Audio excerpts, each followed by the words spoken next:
कसलं भारी दिसतंय ना, जबरदस्त. बघता क्षणी तोंडाला पाणी सुटलं ना. पाणी नका सोडू, करायला पण घ्या, करून मग खा. इथे 2 मोठे कांदे घेतलेत मी, छान गॅसच्या फ्लेमवरती भाजून घ्यायचेत. तुम्ही इथं जाळी तुमच्याकडे असेल तर वापरा, माझ्याकडे नव्हती त्याच्यामुळे मी नाही वापरली, कारण ती बर्नरची वाटी खराब होते अशाने. सो माझ्याकडे नव्हती, मी नाही वापरली. 2 कांदे आणि खोबरं छान गॅसच्या फ्लेमवरती भाजून घेतलं. इथं कढईमध्ये अर्धी वाटी तीळ छान भाजून घ्यायचे. छान भाजून झाल्यानंतर ते बाजूला काढलं आणि इथं चिकनसाठी मी मीठ, हळद आणि अर्धा लिंबाचा रस लावून मिक्स करून चोळून हे छान मॅरिनेशन करून हे बाजूला करून ठेवणार आहे. छान चोळून घ्या, जेणेकरून सगळ्या पीसेसला मीठ, हळद आणि लिंबाचा रस गेला की ते छान टेंडर होतं, चिकन गळून जात नाही पटकन. आता इथे कांदा, खोबरं, अद्रक, लसूण, कोथिंबीर आणि तीळ ह्याचं वाटण करून बाजूला ठेवणार आहेत आपण. आणि इथे 2 छोटे कांदे घेतलेत बारीक चिरून, मूठभर कोथिंबीर बारीक चिरून, 1 टोमॅटो, एक नाही अर्धाच टोमॅटो वापरला आहे मी. आणि इथं 2च डाव तेल वापरलं आहे.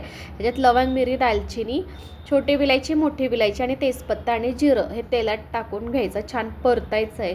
आणि याच्यामध्ये कांदा टाकून छान परतून घ्यायचं आहे.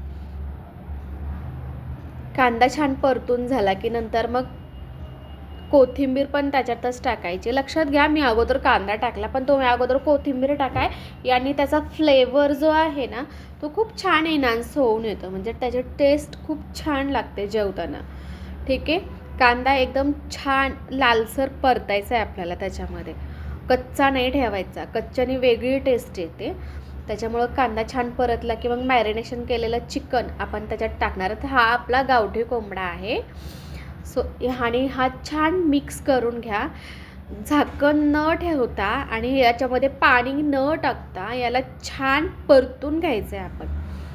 ठीक आहे, हा छान परतून झाल्याच्या नंतर एक वाफ काढून घ्यायची. वाफ काढून झाली की मग त्याला पण त्याच्या अंगचं पाणी सुटतं, हे अंगचं पण पाणी आपल्याला आटू द्यायचं. हे छान मग नंतर एक वाफ काढून झाला, त्याच्यानंतर साईडला मी पाणी गरम करायला ठेवलं, ते गरम पाणी त्यात टाकायचं. कधीही नॉनव्हेज असो किंवा व्हेजिटेरियन जेवण असो, प्रॉपर गरम पाणीच जेव्हा आपल्याला ओतायचं असेल तेव्हा भाज्यांमध्ये ओतायचं.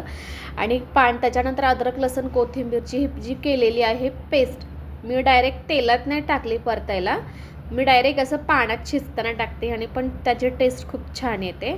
आणि शिट्टे मारून घ्या, मी इथं 2 शिट्ट्या मारून घेतल्यात. आणि हे वाफ जाते तोपर्यंत आपण वाटण परतून घ्यायचं आहे. कढईमध्ये तेल टाकायचं, त्याच्यामध्ये कोथिंबीर, कांदा हा छान परतून घ्यायचा आहे.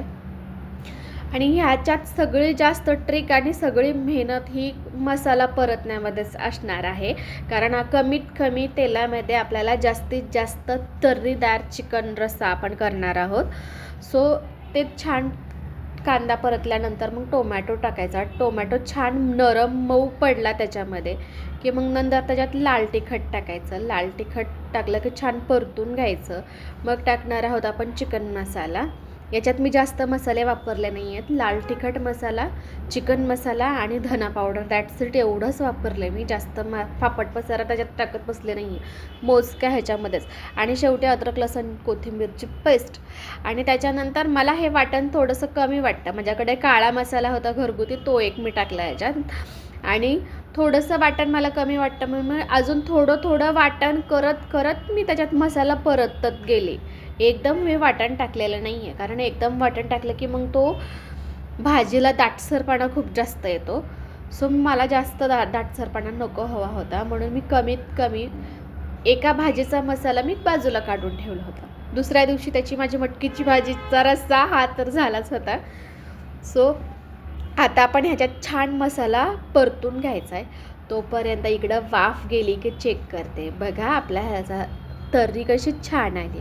किती कमी तेल टाकलं होतं ना चिकन शिजताना आपण ह्याच्यामध्ये. आता मसाला परतत असताना त्याला जो लागणारं पाणी असतं, कारण एकदम असं ड्राय ह्याच्यामध्ये नाही परतलं जात, तर त्याचा थोडासा रस्सा, म्हणजे थोडासा वरचा जो कट आहे रश्शाचा, आळणी रश्शाचं वरचं जे पाणी आहे ते आपण मसाल्यामध्ये टाकणार आहोत. आणि त्याच्याने अजून छान मसाला परतून घ्यायचा आहे. जास्त फोकस तर इथं मसाला परतण्यामध्येच आहे, कारण मसाला म्हणजे वाटण जितकं जास्त परतून घेऊ ना आपण, तितकं त्याला छान तर्री आणि त्याला दाटसरपणा येतो. ठीक आहे.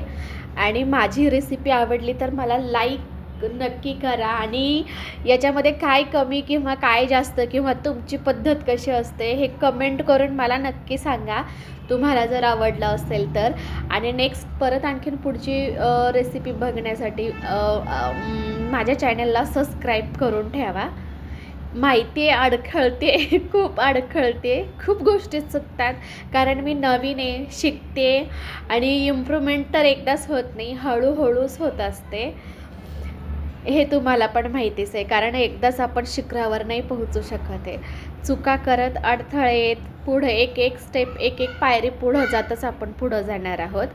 त्याच्यामुळं मला सपोर्ट करण्यासाठी मला चॅनलला सबस्क्राईब करून ठेवा, लाईक करा, कमेंट करून सांगा की काय करायला पाहिजे, काय करू नको, किंवा तुमचे जे काही टिप्स असतील जेवणाबाबतीत ते मला सांगा. आणि नेक्स्ट टाईम मी माझ्या व्हिडिओमध्ये त्या टिप्स मी नक्की यूज करेन, नक्की ट्राय करेन. आणि अजून वेगळे वेगळे रेसिपी बघण्यासाठी माझ्या तुम्ही व्हिडिओज बघू शकता. इथे मी चिकनच्या भाजीसोबत बाजरीची भाकरी केली आहे, प्लस मी चपात्यासुद्धा केल्या आहेत. पण ते आता मी हातात फोन पकडला आहे खरं तर हा, त्याच्यामुळं मी कॅमेरा पण हालतो आहे त्याच्यामध्ये. ठीक आहे.